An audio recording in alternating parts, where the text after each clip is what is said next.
in high school I ever actually had senioritis.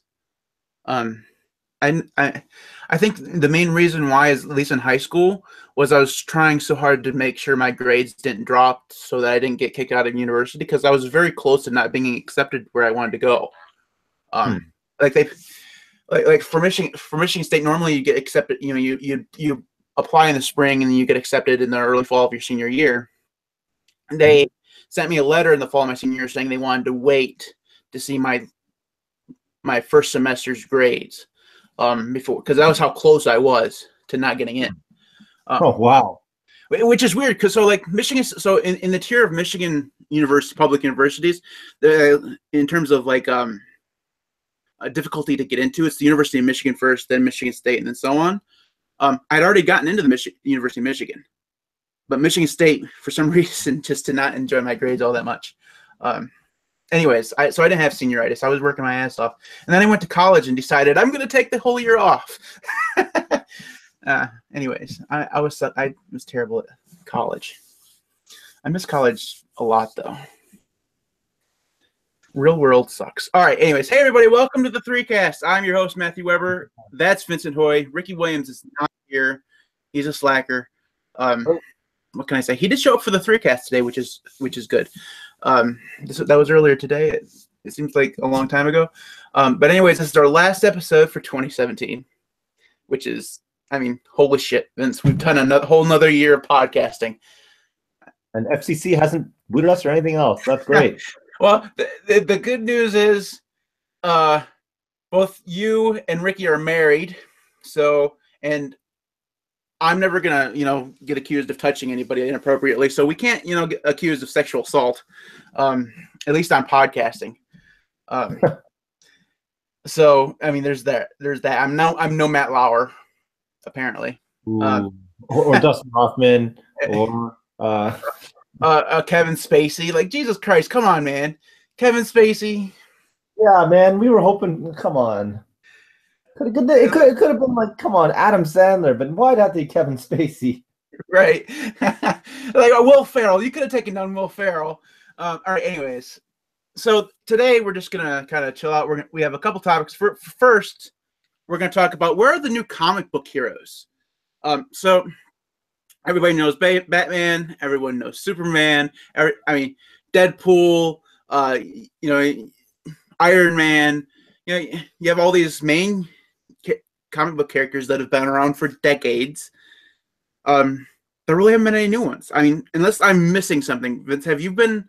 I mean, I like Google, because I've been trying to find a comic book for us to read, because we've been doing a lot of movies and kind of ignoring the comic book part. But I look for like lists, Yep. Like top 10 lists, top 10 new comics of 2017 or whatever. And there are all these like, that's how I found that crazy one with the Hitler dogs or whatever, because it was on a list. I was like, well, I mean, somebody obviously thought this was good, so let's read it. There's nothing that kind of really stands out as, this is going to be the new Iron Man. I mean, is creativity dead? Yeah, pretty much. I'll tell you why. There's two major reasons why I think there's no real, or at least there's a sense of no real comic book characters. Because the industry is right now at a point where it's kind of serving as a fuel for the movie industry, and that's why people don't really want to invest. The big companies don't want to invest in new assets and new IP that are untested, and instead they'd rather defer to stuff that is already existent, that has a certain fan following, so that they're playing it safe. And the other issue is that they don't make new characters because they find that it would require too much of an investment in not finance, but in just asking readership to actually really think things through. So it's easier to kind of pull up from Batman's history something that he did to create a new character, or to create some sort of component to his character. It's easier to have it's easier to take Captain America and instead of making a new character, just have him say Hail Hitler at the end of one of the comic books and make Captain America a bad guy for a while. So they really are very conservative when it comes to new assets. And I think you see that all across entertainment, whether it's the fact that every single pop song sounds the same, every single new video game is pretty much a sequel or based on existing IP on some level. Same thing with movies. I think comic books are, though they are a form of escapism, they are essentially reliant on pre-existing kind of fictions that really people don't want to invest too much into. Yeah, all that makes sense. Especially one thing you said about them pulling stuff out of the Batman universe, and they do it, across a lot of them. I mean, all these like, Ant-Man, or trying to find these obscure either heroes or villains. I mean, I'm surprised they haven't made one about what Killer Croc, is that his name? Yep, they did. It was in he was in Suicide Squad. But he hasn't had his own video yet, or his own movie yet. Vince, give him a chance, man. He could be the next billionaire franchise. Yeah, but admittedly they do give villains their own comic book series in the comic books, and that's the closest thing they often get to bankable IP and still maintain some sort of innovation. So they're not going to rewrite Batman, but they're going to go, well, there's that one obscure character like the ventriloquist or something. And I know this because I read it just recently, I think this last week. It's a 4-part comic series on just the ventriloquist. And he's an old character, probably like based on something from the 1920s or something thereabouts. And they just kind of come up with another comic series based on just that one obscure fact. And it's still within the world of Batman, but it's kind of secure because we know the audience will somehow still enjoy it as something to do with Batman. Yeah, well, again, that's exactly how they're going to pull everybody in, is because it's attached to, as you said, an already existing franchise. But I would comment though on the fact that they aren't completely ignorant and completely stifled in innovation. I got to give credit to guys like Marvel and DC, though they are the big giants in the comic book industry. Like you're probably too young for this, but back in the old days, I remember when this guy called Northstar came out. Northstar was the first openly gay comic book superhero. He was part of Alpha Flight back in the day, and he was a Marvel asset. And that was like when gay rights was still very much topical. So that was huge. We can talk about obviously like the blaxploitation issues with the emergence of guys like Luke Cage, for example. But I think I think that comic book characters, at least new ones, tend to stem from cultural shifts. Cage or even with Northstar, I don't think anyone would blink if, like, say, a lesbian or a gay comic book hero came about. People just like, yeah, whatever, that makes sense. Or like a biracial comic book character, no one would really care.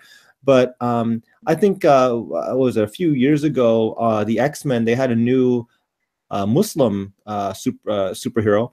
Her name was Dust, or I think it was Dust. And her thing was like, she was like Sandman. She's basically turned to dust, right? She was from, of course, it was kind of like playing on a couple of stereotypes, or at least like, tropes where, she's from Afghanistan or somewhere in the Middle East. And because she's got, sandy environments, she turns to sand and she turns to dust. And, she wears the headpiece and the face scarf and stuff. So I mean, there are some tropes there that kind of get borderline offensive, but I mean, they're trying to make it more progressive. So I think if you look at a lot of the way new comic book characters are going to come about from, it's going to emerge from cultural or social changes. And I think that you're going to see a lot more comic book heroes, or at least tech-based superheroes and superpowers. And I think that it's going to be a lot more pertinent to like cynical stuff. So I wouldn't be surprised if the next year is going to be like a sexual molester, predator, Harvey Weinstein pushback, and you're going to find like a bunch of superheroes are going to be busting like sexual inappropriate behavior or something like that. Yeah, that sounds like something. Wow, it's like I'm hearing three of them. Yeah, I was going to say, you just chopped out right there, man. Really weird. I'm gonna have to wait till myself to catch up. All right, there we go. It's like I'm behind myself. Like, how many of me can I fit in this room? All right. So I'm looking through this list. This website called Paste Magazine. I've never heard of it before. Okay. So authenticity, officialness, take grain of salt kind of thing. So I'm looking. They have a list of the 25 best comics of 2017. So I'm looking through these, and a lot of these are exactly what you're talking about. Like this one here, it's number 20 there. It's called God Country, and it has to deal with religion. There's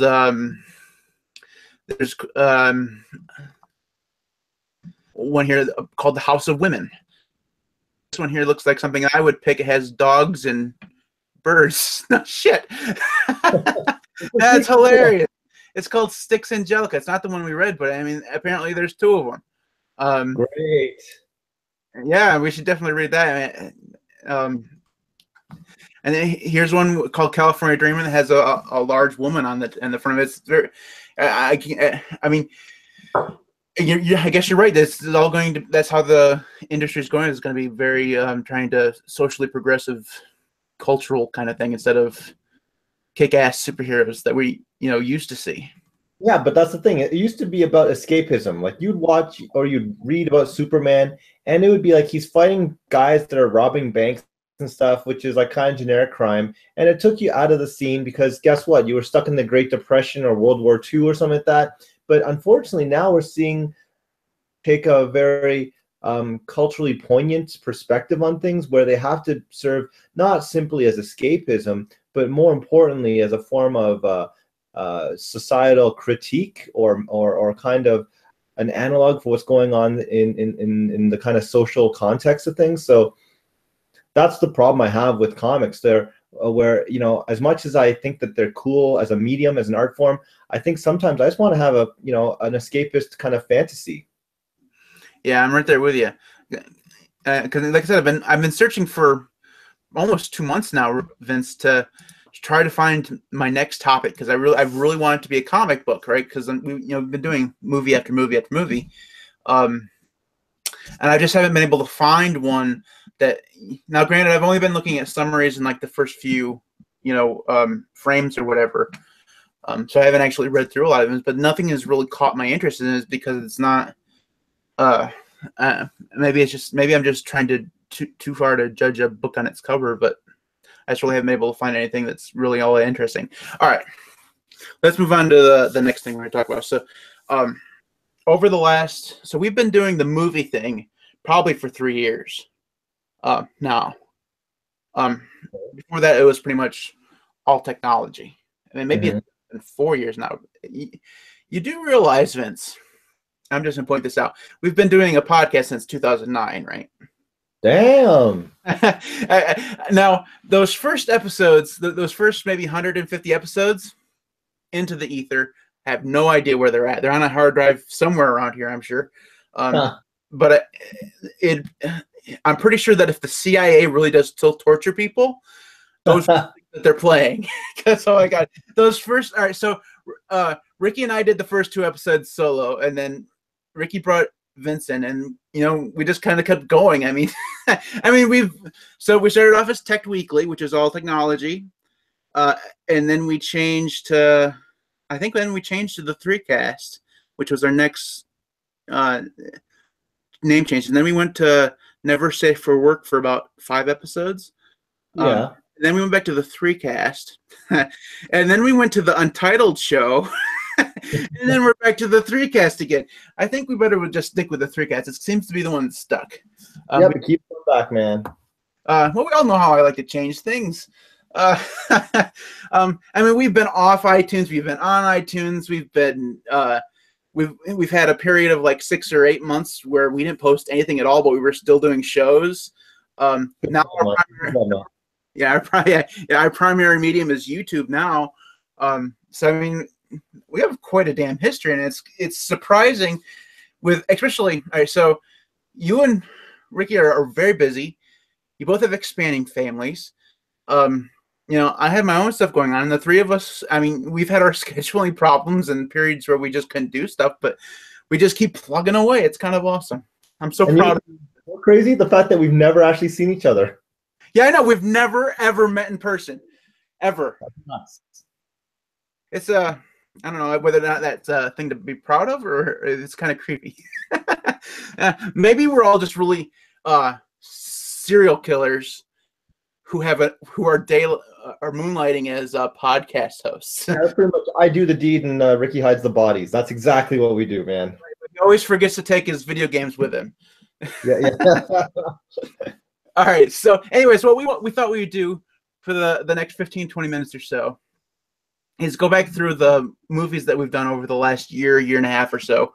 We're pretty sure some of these we didn't do in 2017, but some of these actually haven't been posted anywhere else other than YouTube yet, so it doesn't really matter. Just consider this our 2017 movies in review. Now, very few of these movies actually came out in 2017. We review old. I think it was like the Netflix of reviews, basically. Right, we review shit when we get around to it. That's what we do. I mean, if we don't want to review all the new stuff. I mean, that's everybody does that. We review things that have been in the out there forever. Anyway, so what we want to do is go through this list and see if there are any that are pointed out that were really good, on ones that we particularly hated. So Vince, why don't you give us one of these that stand out to you? Well, I mean, I'm biased because I picked a lot of the movies that I would have liked to begin with. So, I mean, the list of movies, everything from The Godfather to even like I mean, those are like tried, tested. Dragon, the Bruce Lee story. Those are tried, tested, and true movies that have a soft spot in my heart. But I'll talk about two movies that you guys picked. Okay, so let's go through this really quickly. Matt, I'm not sure, but I swear to God, I know we did 2012 way back. We couldn't have done it this year. I'm not actually sure that we ever actually talked about that movie.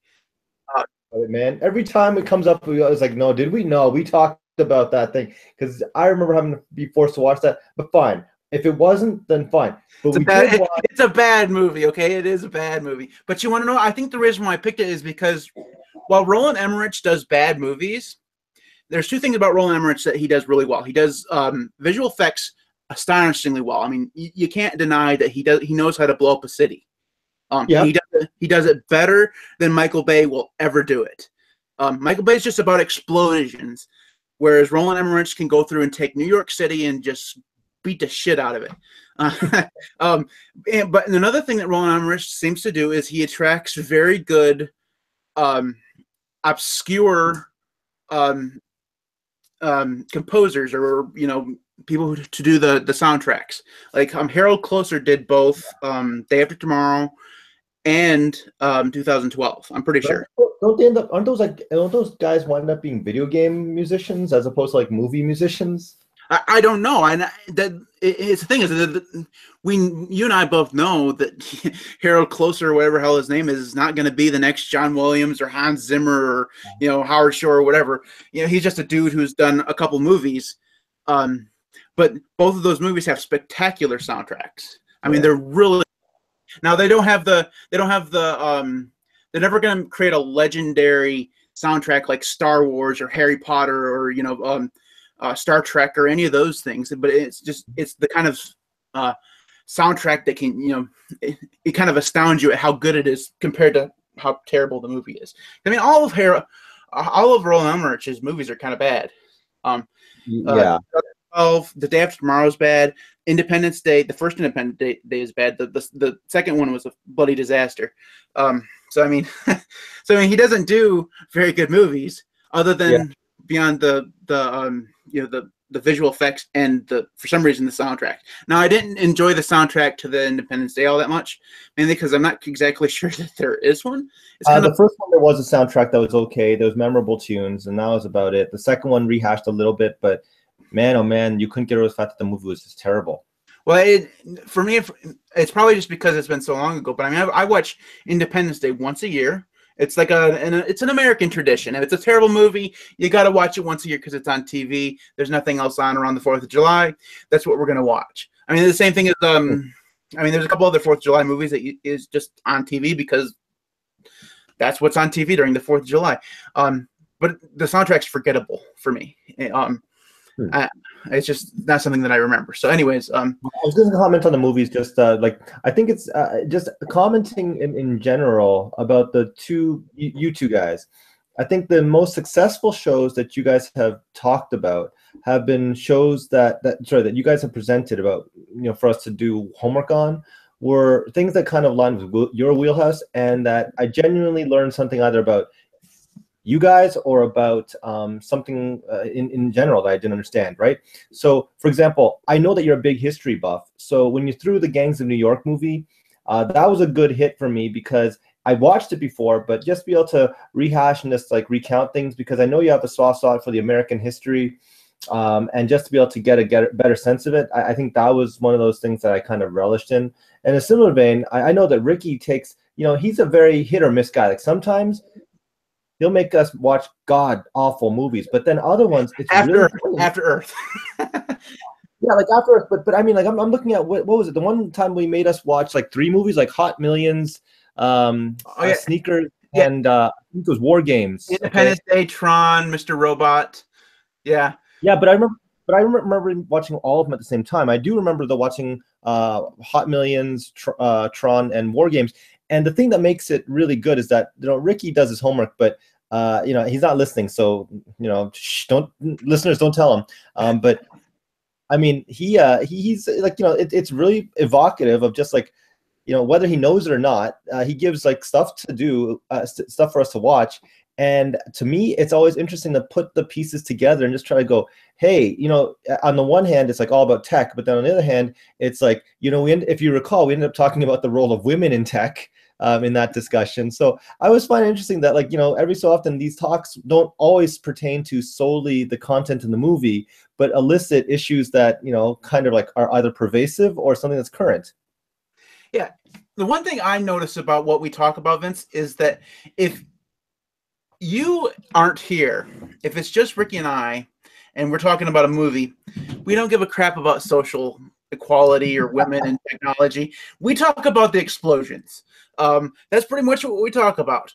Or we talk about how terrible Ricky's taste in movie is. Or we talk about, or we talk about how terrible my taste in movie is. Because all right, so Ricky has a thing for Fast and Furious, right? And Fast and Furious.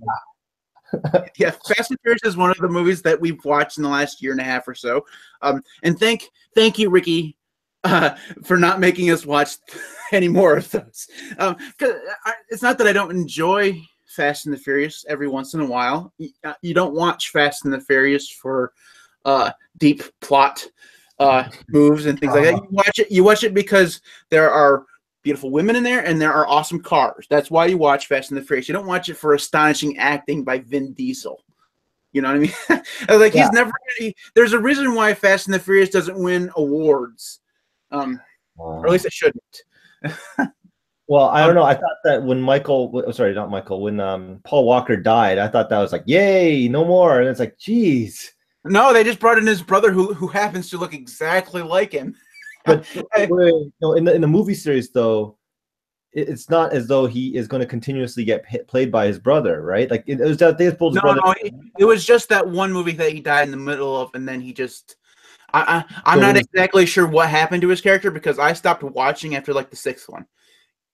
Yeah, this one. There's only so many car chases that you can handle because they are all exactly the same. It's the same thing that happened with the Bourne series. You know what I mean? There's a reason why the first 3 Bourne movies, perfectly fine. I enjoyed them for what they were.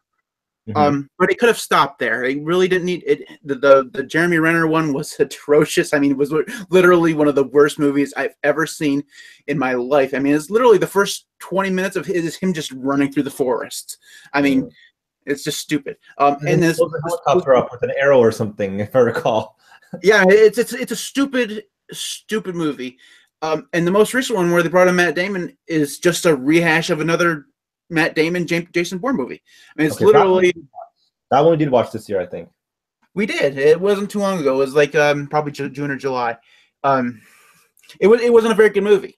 And it's just because there's only so many fight scenes and Matt Damon kicking ass that you can handle. I mean, one of these times we're gonna have to schedule the movie Red. Have you ever seen the movie Red? With the one with Mirren and Bruce Willis and John. Willis, yeah. The reason why I like that is because it's kind of like a a taunting of Hollywood bringing in these old ass actors to do action movies. I mean, they all know that they're old, and they're doing it anyways, and it's kind of funny because of them doing it anyways. It's not Bruce Willis in another Die Hard movie trying to pretend that he's still 20 years old kicking ass. You know what I mean? Yeah, no, I get that. I mean, it's the biggest problem with Hollywood today, Vince. I mean, once these actors who have done the action movies for the last 20 years, decide that they're either going to retire or they start dying out, who's going to replace them? I mean, well, that's another discussion altogether. But I mean, very quickly, they can reboot the series, or as you saw with the most recent Captain America movie, they can reverse engineer and actually, like, they took Robert Downey Jr. and they basically used CG effects and mocap, and they recreated him about 30 years younger. So that's not hard anymore with technology. So, or the fact that if you saw a year ago when the last Star Wars movie came out, they took a dead guy, a guy who died like, I don't know, 20 years ago, and they digitally recreated him such that it was uncanny that he was in the movie. So they're doing the same thing with Carrie Fisher, right? No. They actually said they would not do that. So they respected the estate's wishes. So she's dead, but they're gonna have to figure out how to have her die in between movies. She was supposed to be in this last movie, right? The one that comes out whenever today. Yeah, the movie that came out today. She's still in it. She died after all the filming. So okay. The question was whether or not the movie will change its ending based on the fact that they videoed scenes where, ostensibly she would have been alive next movie, but now they have to change the plot a little bit in light of the fact, or are they going to change the plot in light of the fact that she's dead? So wait, there is going to be another. So the next year's Star Wars movie will be a standalone, like it's the Han Solo movie, right? Yes, you're right. Yes. So the one that happens after that is going to be is that still part of the series? Yep, that's the last of the 3-part sequel trilogy. All right, so here's my rant for Star Wars today, just before we move on to something else that I need another one from our list. Not enough marketing push for it? No, I just think that George Lucas should be taken out back behind a barn and shot as many times as you humanly possible. Because no, I don't care. No, this isn't a comment about the movies. The movies are fine. I'm never going to enjoy them. It's not that they're terrible movies. I don't care. That's not what I'm saying. The fucker couldn't count. He started at 4. We all it's so when you talk about the Star Wars movies, you can't talk about the first one really, because which first ones are you talking about? Are you talking about 1, 2, and 3? Or are you talking about 4, 5, and 6? I mean, yeah, I get that. I get that. But just think about this.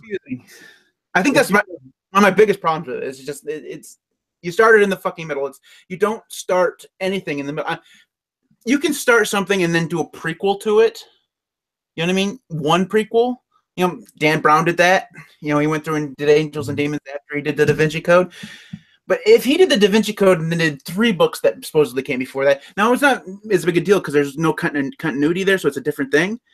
But I mean, there's supposed to be continuity, and I mean, this is a continuous story that you have to, pay attention to. Unless you know like the books or whatever, you don't.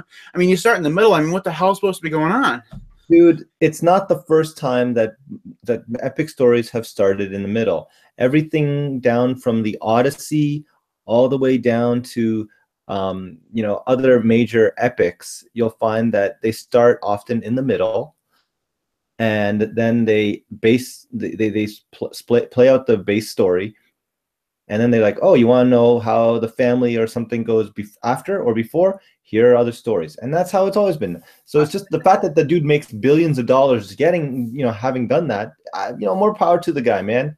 No. All right. So first of all, blaming Homer for something, I mean, that's the best thing I've ever heard, Vince. All right. Anyway, Homer, I'm saying he uses that model, and I think it's very successful. So to have a narrative in that way. You with its success, I'm just saying that it's too fucking confusing, and I would have enjoyed Star Wars a lot more if it started at number 1. And the reason why is because what is his name? Anakin Skywalker is the one that becomes Darth Vader. Yep. All right. if I had known he was a good guy to begin with, and that this wasn't just so my biggest complaint, as everyone who's listened to this podcast now, is that Darth Vader doesn't stick to his guns, and that's not true. That's only true if you watch the first three, which is 4, 5, and 6. He starts off as a bad guy, becomes a good guy, but in reality, if you watch 1, 2, 3, 4, 5, 6, he's a good guy, becomes a bad guy for a reason. And then becomes a good guy again. That kind of redemption story makes sense to me. It's something that I can contemplate. It's something that I can enjoy. It's when a character starts bad and then becomes good that bothers me, because it's wishy-washy. You know what I mean? Stick to your fucking guns. It's like, I know you don't like Harry Potter, Vince, but if Voldemort ended up being good at the end, it would have been terrible, because Voldemort was bad all the way through. I mean, come on, man, just keep killing, whatever. That's your job, and then die like a good villain. I'm not denying that. I'm just like, I just find it interesting, that every time we talk, it always ends up boiling down to a Star Wars conversation. Secondly, I think that you're right, that it is from, to quote Star Wars, from a certain point of view, in that, if you understood, I mean, you're right. If Voldemort had a sad sob story preceding him, it would change how people saw it. But I think the thing is that the character is fundamentally evil through and through. Darth Vader, he wasn't evil through and through, and that was actually made apparent in the original movies, right? That he did have still some good in him. And not the end, right? Though that what? Not until the end, though, right? I mean, where was his good parts until the end when he saved Luke's life? I mean, no. In the second one, when he, right before he tells Luke that he is his father, he right after he tells Luke that he is his father, he says, "Look, if you join me, we can take out the Emperor, and we can get restore order if you join me, because then the two of us can kick his butt, right?" Yeah, okay. So that's when. But correct me if I'm wrong. He tried to kill his son in exactly the same scene, right? Well, he said, "Join me," and then he's like, "No, I'm not going to join you, Dad." And he's like, "God damn it, man! Look, I'm trying to get order in this world. You're not going to fall fine if he wasn't trying to get order in the world. He was a bad guy still at that point. He wanted to be the Emperor. If he'd taken, don't you think if he had taken over for the Emperor, he would have just been the Emperor then?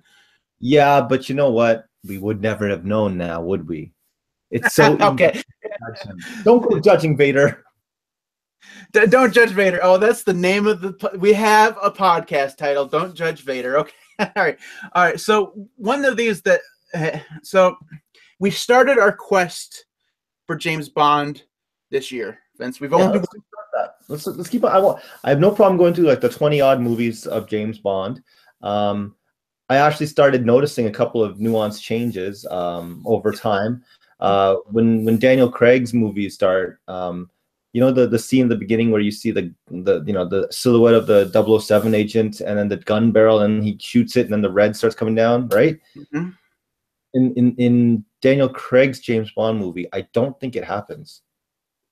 It does actually, but it doesn't happen until after Casino Royale. It happens at the end of it? It happens at the end of it, yeah. And the reason why it happens at the end of it is because it's supposed to, that's when he gets his 007. So that's a Casino Royale with Daniel Craig is supposed to be the beginning of James Bond, right? That's when he gets his 007 status, right. 00 status. So that's the reason why it doesn't happen until end, because that's the reason why supposedly that and Quantum of Solace are. I'm pretty sure it's those two. Maybe that's the third one too, but I can't remember. But the first two Daniel Craig movies are supposed to be like the reason why James Bond became James Bond. You know what I mean? And that's the reason why you don't see him driving. You see him driving like a Ford in Casino Royale, whereas normally he would only drive Aston Martin or whatever. Well, depending on what the makers got for a car deal, remember? Because remember there was a big deal when Pierce Brosnan was driving a Mercedes-Benz. Yeah, but it was always a luxury brand. You would never see a Ford. You know what I mean? But this time there was a Ford. Literally, he drove a Ford on in the Bahamas. And he didn't say shaken not stirred, and he didn't say James Bond until Skyfall. I don't think. Really? Yeah. this reboot with Daniel Craig is supposed to have been the proceeding of how he became James Bond and how it became, like the introduction of Q, the introduction of Moneypenny, the So introduction. essentially a prequel, if you want to put it succinctly. Yeah, it was like it was his George Lucas backstory, just like 40 movies in. It's an interesting franchise because it's one of the only franchises that has gone on for so long, but with the same character but played by so many actors. I can't think of any other franchise that other than like Batman. Right? I mean, it's like those are the franchises that have been going on, have been rebooted over and over again with the same character but with different actors. Not always successfully. I mean, like Pierce Brosnan. If you watch the Pierce Brosnan James Bond flicks, they're god awful. I mean, they're like I don't mind them. I quite like them. So I know they're not. All right, so god awful is bad. I think that I'm colored by the fact that some of the writing is just terrible. So like, there's one in it's like Die Another Day. It's whichever one has the satellite that's going to burn the Earth or whatever. I don't remember which one. Once a year, that one, right? Say it again. Christmas only comes once a year. Is that the thing you're gonna say? No. Well, there's that one, but there's also when he kills the villain in the one with the satellite killing, like magnifying glass or whatever. When he kills the villain, he goes, "Say hello to gravity," and then he pulls the parachute or whatever. Like, it's the worst freaking. I mean, not only is it poorly delivered, but I mean, it's just really. Come on, James Bond at that point in the franchise is supposed to have gravitas and charisma and everything, and it was unnecessary. He's not supposed to rub it, and he's supposed to be classy. That's why James Bond is James Bond. Other than the whole sleeping with married women thing. Anyways, yes, we started James Bond this year. We will do a couple more in 2018. I'm trying to space them out because I don't want it to be every pick of mine to be James Bond. I mean, because we would never make it through because we'd get sick of him. We just, Matt, please, no more James Bond. No more James Bond. Because frankly, I've only seen very, sporadic things of the Sean Connery ones, and some of the middle ones I haven't seen at all with the other actors. I grew up on Roger Moore ones. Well, we're gonna get there anyway. So, Vince, is there another one here that sticks out to you?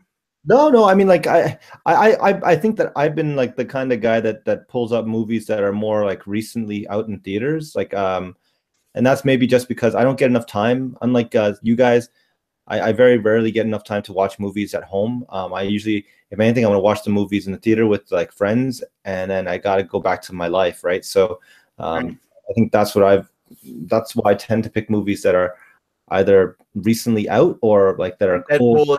Utopia, yeah. I've rewatched Zootopia since we reviewed that, and it's actually not as bad as I first thought it was. I told you, it's good. Good old-fashioned animated racism always makes sense.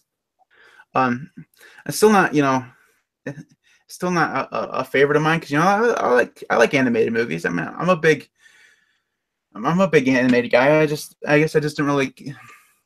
It took another watching, and this was my second time watching The Princess Bride. I really liked that. But I think that the reason why I enjoyed it much more the second time is because I went in knowing that it wasn't a comedy. So like it has some funny moments, but it's not really a comedy as I had originally thought it was, because there's those phrases or whatever that are in the they're the movie quotes that everyone knows even if they've never seen the movie. That word, but I don't think you know what it means. Yeah. Yeah, hello, my name is Indigo Montoya, and you killed my father. Prepared to die? Yeah. Anyways, we watched so many movies. I mean, we watched the Lord of the Rings trilogy. We watched the Batman trilogy, the Christopher Nolan one. This past year, there's so many of them that we watched. We watched. What? Say it again, Vince. I was gonna say I just recently watched the last Nolan Batman movie again, and man, oh man, I think that we must have given that one a pass because I love the first one and the second one to a certain degree, but the third one I think we were too soft on it. Like there's so many convoluted things on the plot, and there was so many things that they tried to cram in. The magical heal your broken back with a rope kind of condition. There were so many things I was like, geez, this is bad. Yeah, it was that, and the prison in the hole, in the middle of nowhere kind of thing, and How he gets back. Yeah, yeah. I mean, did he just happen to have his passport on him down there somewhere? Or, and then it's another movie where the hero, quote unquote, sacrifices himself only to be found alive somewhere else in hopes of a rebirth again sometime in the future. I mean, obviously they weren't going to let it to be where Batman was dead. I mean, they were going to never kill off Batman at the end. Yeah. So you knew that he was going to still be alive, but they could have been a little bit more. They could have left it in the air. You know what I mean? You could have thought he was dead. And I think that would have been a little bit better ending. Other than him just happening to be in like Paris or Rome or whatever the hell it was with his Catwoman. All right. Anyways, I think also we need to watch The Second National Treasure. Yeah, but I mean, was that Helen Mirren in that one? And John Voight? Yeah, but yeah, because so John Voight's in the first one, but Helen Mirren plays his divorced wife, right? It plays his mom. Yeah. So yeah, she's in that.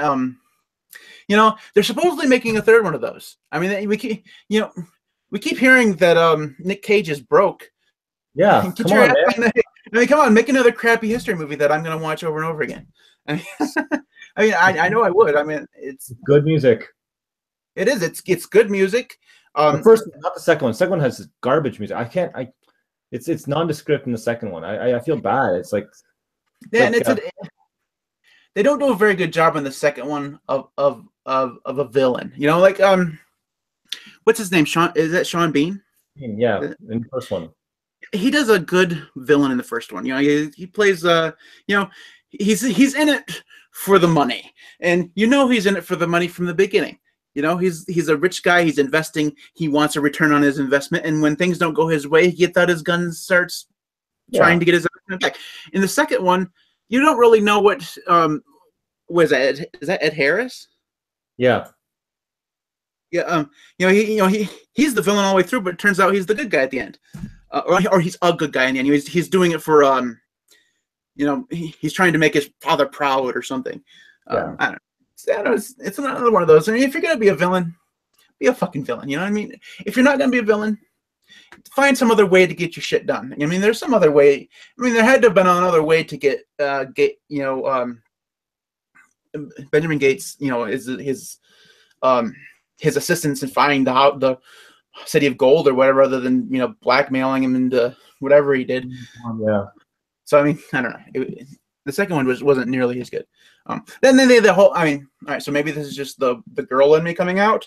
But the whole breaking up Nick Cage and Diane Kruger's breaking up their characters just so that you can have a romance come together at the end again.